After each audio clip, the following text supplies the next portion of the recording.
Le sang imprégnait la totalité du versant montagneux, saturant la terre d'une teinte écarlate. Les fossés défensifs, creusés pour protéger la position, se trouvaient désormais encombrés par une accumulation macabre de cadavres.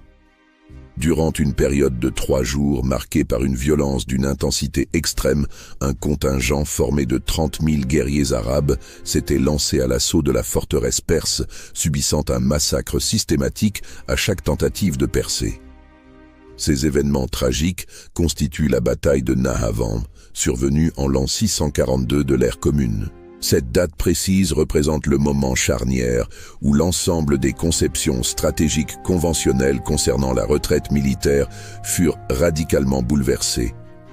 Depuis la position élevée de son poste de commandement, le général Firuzan scrutait l'horizon lointain où s'élevaient d'épais nuages de poussière.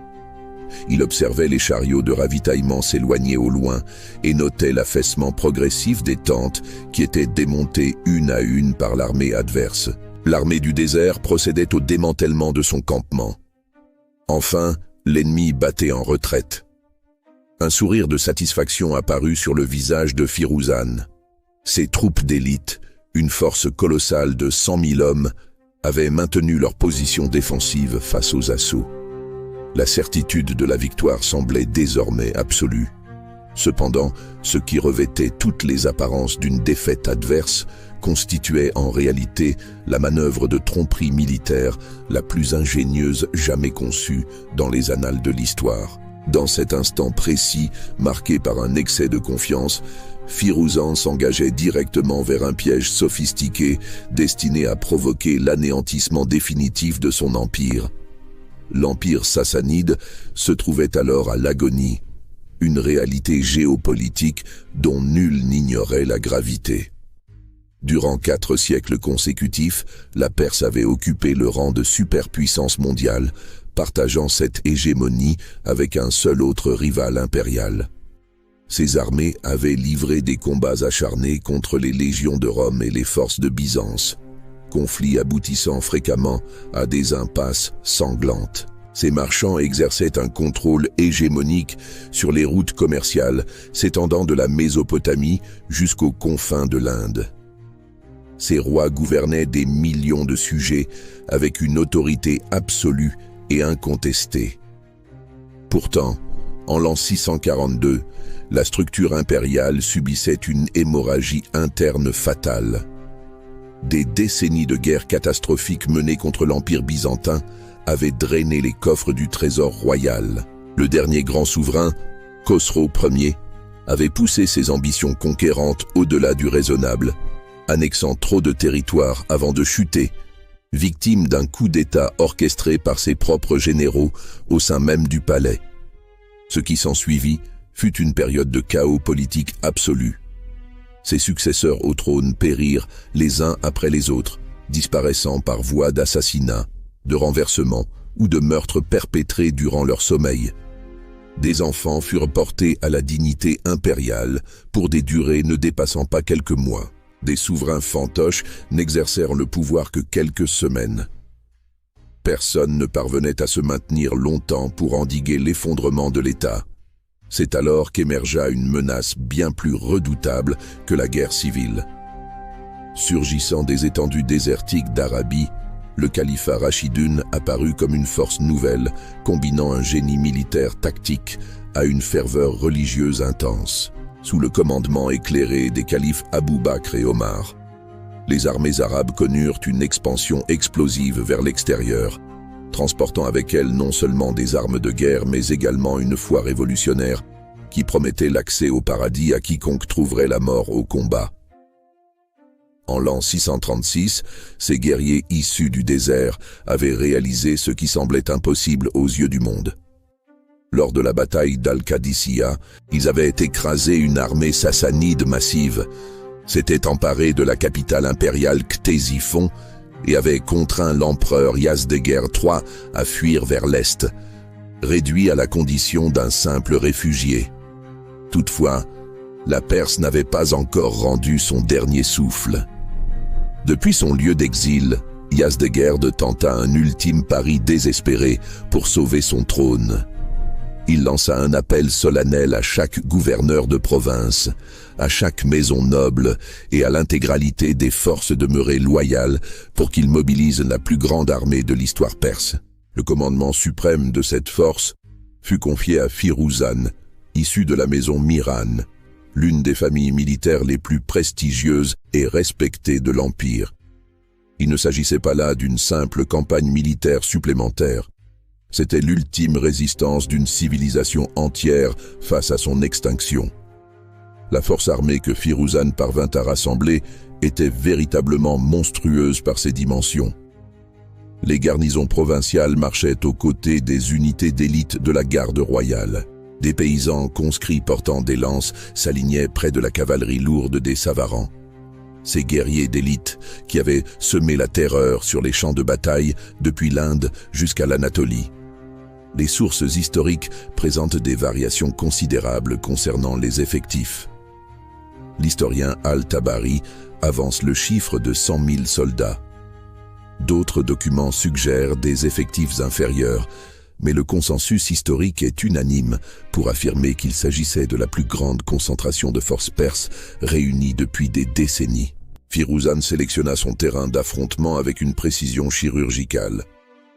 À proximité de Nahavand, dans les montagnes accidentées de l'ouest de l'Iran, la topographie offrait une forteresse naturelle idéale. Des collines aux pentes abruptes verrouillaient solidement ses flancs. De hautes crêtes procuraient à ses archers des angles de tir parfaits pour dominer le champ de bataille. Des vallées étroites étaient disposées de manière à canaliser toute force assaillante directement vers les pièges mortels qu'il avait préparés. Lorsque les renseignements concernant cette immense armée perse parvinrent au calife Omar à Médine, il saisit immédiatement la gravité des enjeux. Si cette force remportait la victoire, elle serait en mesure de repousser l'ensemble des conquêtes arabes. L'expansion islamique dans sa totalité risquait de s'effondrer. La décision d'Omar concernant le choix du commandant fut particulièrement révélatrice de sa stratégie. Il ne sélectionna pas Khalid ibn al-Walid, la célèbre épée de Dieu. Il ne choisit aucun des compagnons les plus renommés du prophète. Au lieu de cela, il porta son choix sur Nouman ibn Moukarin, un général au tempérament calme et méthodique, spécialisé dans la résolution de situations jugées impossibles. Nouman prit la tête de 30 000 vétérans endurcis par les combats, recrutés dans les villes de Koufa, Bassora et en Syrie. Il ne s'agissait nullement de jeunes recrues inexpérimentées, c'étaient des loups du désert qui avaient brisé les légions romaines et les armées perses sur 2 continents. Néanmoins, même ces guerriers aguerris n'avaient jamais eu à affronter une telle disproportion des forces. L'équation mathématique était brutale. Lancer une attaque contre une position fortifiée avec un désavantage numérique de 3 contre 1 ne relevait pas de la stratégie militaire. C'était une mission suicide. Toutefois, Nouman comprenait une vérité fondamentale qui échappait totalement à ses adversaires. Parfois, la situation la plus désespérée a le pouvoir d'engendrer l'opposant le plus dangereux. S'il ordonnait la retraite, la Perse récupérerait ses forces et lancerait une contre-offensive massive capable d'anéantir le califat. S'il choisissait d'attendre, Firuzan renforcerait davantage ses positions et rassemblerait des renforts supplémentaires. Il ne restait qu'une seule option viable, attaquer une position impossible et trouver, d'une manière ou d'une autre, le moyen de vaincre. Mais comment triompher d'un ennemi qui détient l'intégralité des avantages tactiques? Nouman s'apprêta à démontrer au monde que l'arme la plus redoutable n'est ni la supériorité numérique, ni le positionnement géographique, c'est la supériorité intellectuelle.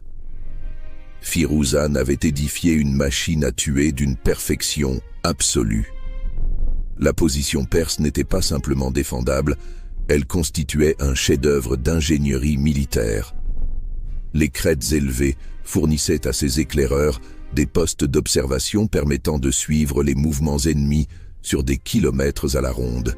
Les pentes contraindraient tout attaquant à effectuer une ascension laborieuse face à une véritable tempête de flèches.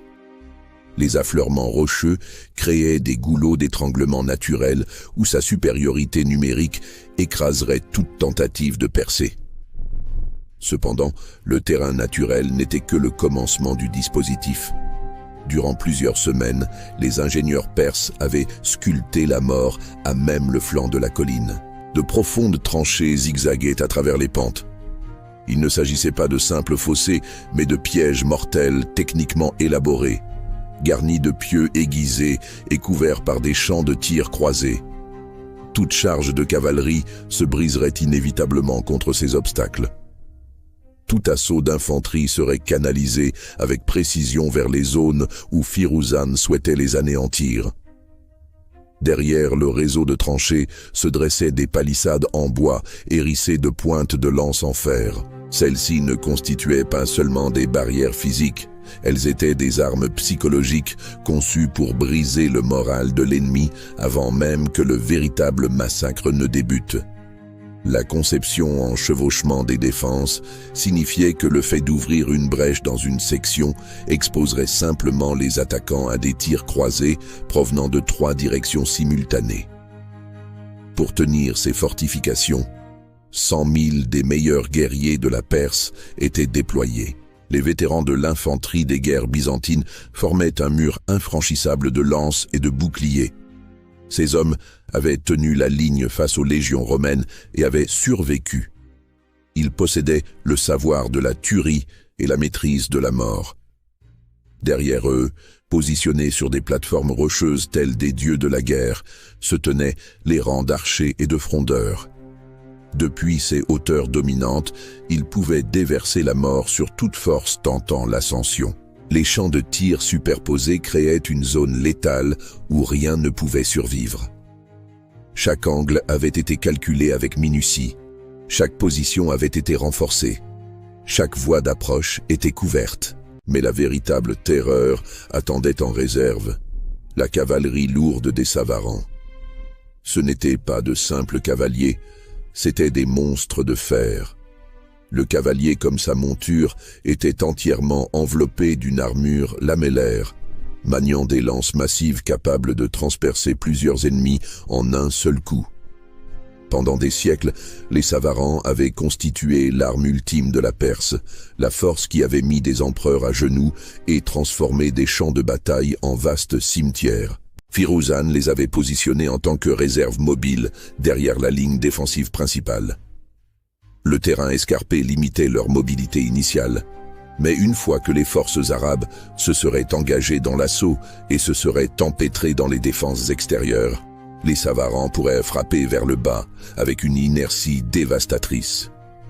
Une charge de cavalerie dévalant une pente raide contre une infanterie épuisée et désorganisée relevait de la boucherie pure. Le système défensif brillait par sa complexité stratifiée.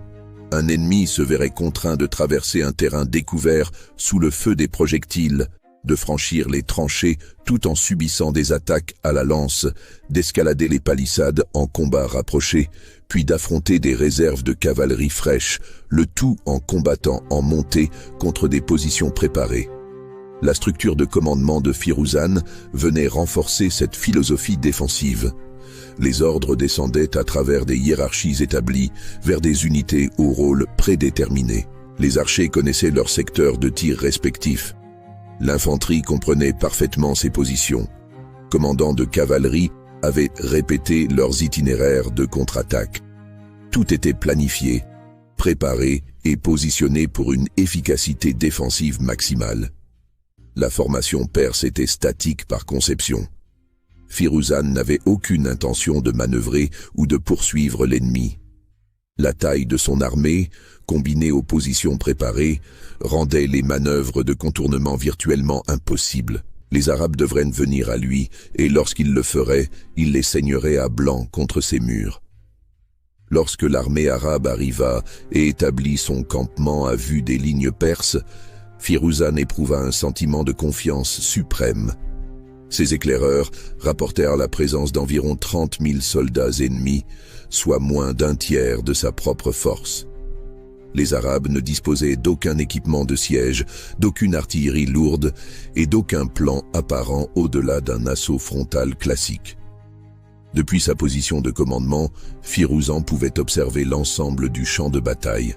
La configuration du terrain séparant les deux armées racontait l'histoire à venir.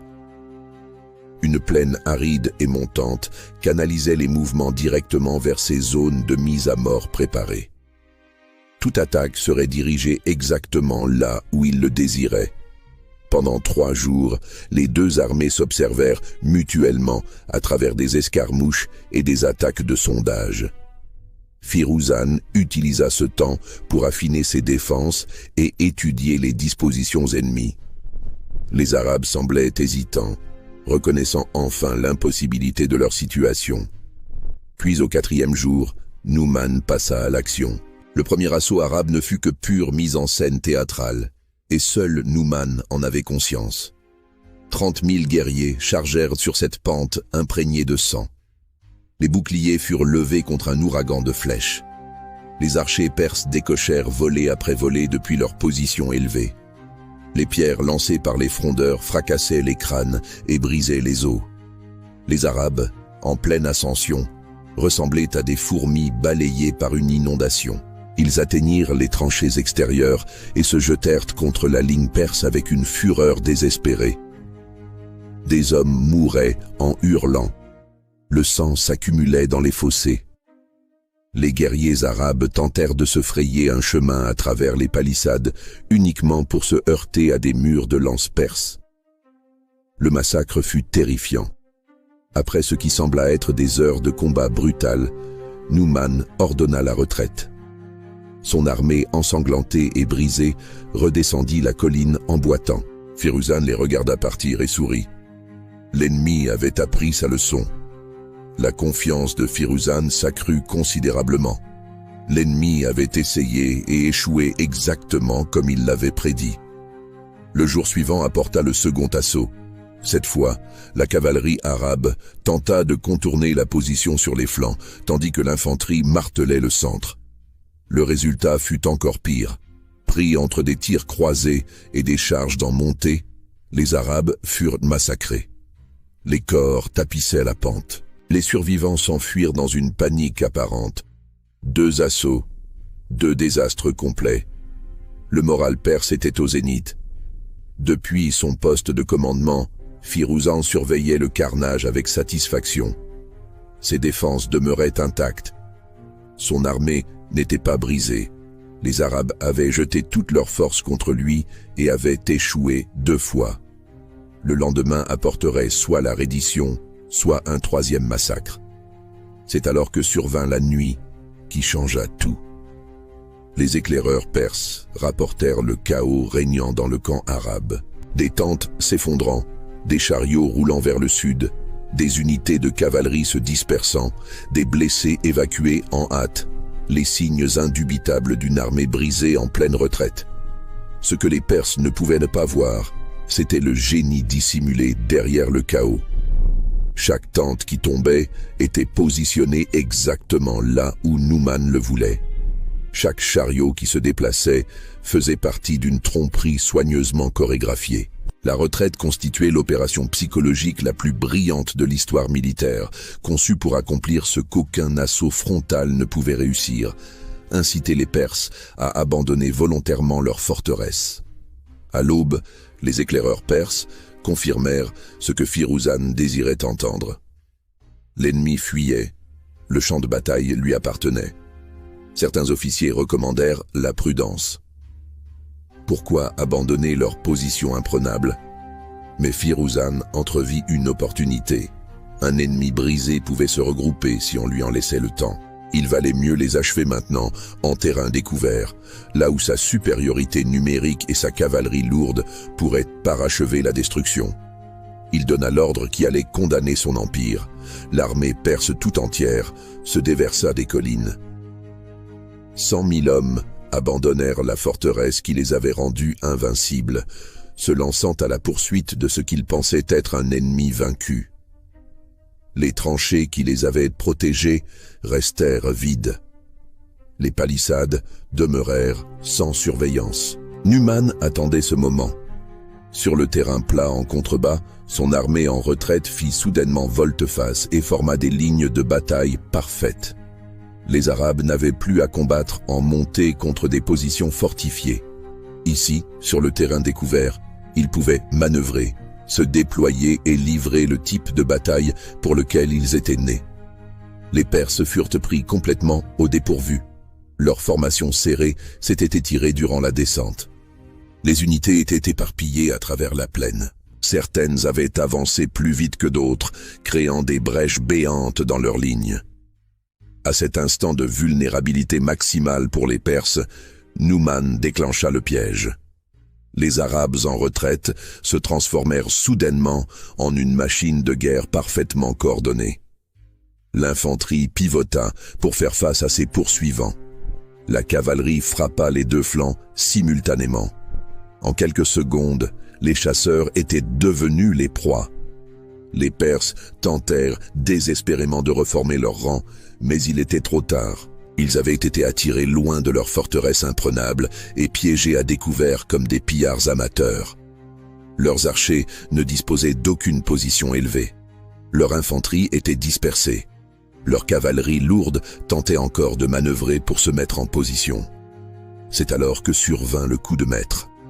Surgissant de ravins cachés et de replis du terrain, la cavalerie arabe fit irruption derrière les lignes perses. Pas en nombre suffisant pour détruire l'armée instantanément, mais assez pour créer la seule chose qui tue les troupes disciplinées plus vite que n'importe quelle arme, la panique. Soudainement, l'armée perse se battait dans 3 directions à la fois. Les chariots de ravitaillement se dispersèrent. Les officiers hurlaient des ordres contradictoires. Les formations disciplinées qui les avaient rendus invincibles commencèrent à se fracturer. Firuzan tenta désespérément de rétablir l'ordre, mais les dégâts psychologiques étaient catastrophiques. Ses troupes ne savaient plus où se trouvait l'ennemi, ni dans quelle direction faire face. Dans la confusion, Numan tomba, abattu par une flèche ou une lame au cœur du combat.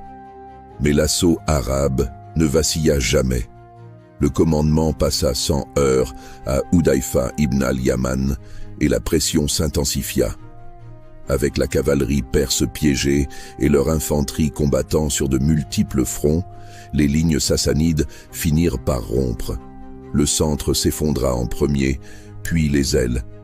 La panique se propagea comme une traînée de poudre à travers les rangs. Dans le chaos général, Firuzan lui-même fut tué, possiblement piétiné par ses propres troupes en fuite. Avec les 2 commandants morts et aucune chaîne de commandement claire, la dernière armée de l'Empire perse se désintégra. Le massacre fut absolu. Des milliers de morts perses tapissaient la plaine. Les survivants s'enfuirent dans toutes les directions, abandonnant armes, armures et honneur. L'ultime armée de l'Empire sassanide fut annihilée. Loin à l'est, l'empereur Yazdegerd III reçut la nouvelle qui mit fin à son monde. Aucune armée ne restait, aucune forteresse ne pouvait le sauver. Il s'enfuit plus profondément en Iran, atteignant finalement Merv, où il vivrait comme un fugitif traqué jusqu'à son assassinat des années plus tard. Pour les Arabes, Nahavand devint connu sous le nom de Victoire des Victoires, non pas en raison du nombre de tués, mais en raison de la manière dont elle fut remportée. Un empire vieux de 400 ans n'était pas tombé face à une force supérieure ou de meilleures armes. Il était tombé face à une pensée supérieure. La leçon était claire. À la guerre, l'ennemi le plus dangereux n'est pas celui qui possède les plus grandes armées, c'est celui qui peut vous amener à vous vaincre vous-même.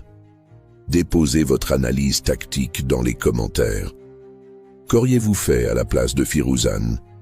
Abonnez-vous pour découvrir comment d'autres puissances anciennes ont surmonté des probabilités impossibles grâce au pur génie tactique.